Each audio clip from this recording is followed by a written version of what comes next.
Yeah. That's my take on that. Yeah. So when I was, sitting at home for the first 2 months of COVID, I was very sad and literally crying every day, depressed about my business crumbling right before my eyes.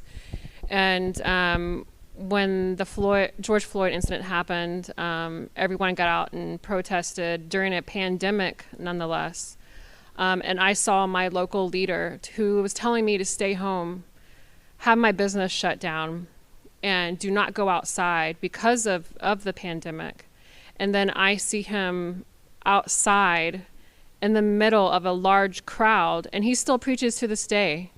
Don't go out of a large crowd. Are you talking about Adler or talking about Kassar? Adler. Yeah, okay. I was like, what is he doing? This is not appropriate for the leader of our city to tell us to stay home, close down your businesses, but it's okay for him to go out in front of a large crowd. Yes, I do know that the protest of George Floyd was extremely important, but for someone like himself to go out in front of a large crowd, in front of a lot of people, I don't think that was appropriate. I don't think it was smart. And look, at the end of the day, I understand the need to protest this stuff. Absolutely. Like Free racism is speech. abhorrent, and Absolutely. the way and our police officers need to be more accountable, and this is going to lead to more police accountability. And the push for accountability, meaningful accountability, is probably honestly going to come from conservatives more than liberals. Right. Because there's more likely to actually get a healthy middle ground, and the police are probably more willing to listen to you. Right. When you communicate in a certain way versus communicating in a different way. But that being said, when these widespread protests start happening in the middle of a pandemic,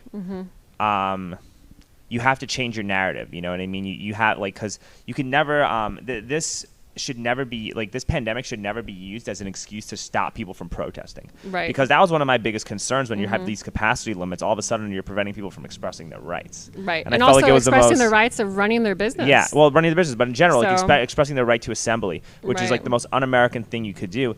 And it's the most unprogressive thing that you could do if you're a left-leaning, ultra left, Right. Absolutely. leftist progressive type of person. It seems like it's antithetical to that, right? So you Right. can never, under any set of circumstances, tell people that they cannot protest or blame people for protesting something that they disagree with. You should be allowed to protest no matter what the circumstances are. Right. But as a public official, if you're going to tell people to stay home and then you're going to go and join a protest, you now have to shift your narrative. Instead of telling people to go stay home and not work, maybe you tell people, maybe you start offering guidelines for how they can open their business while being responsibly. Absolutely. And Adler Yeah. didn't do that, and that's something that was really Right. troubling to me as well. Right. Absolutely. I totally 100% agree.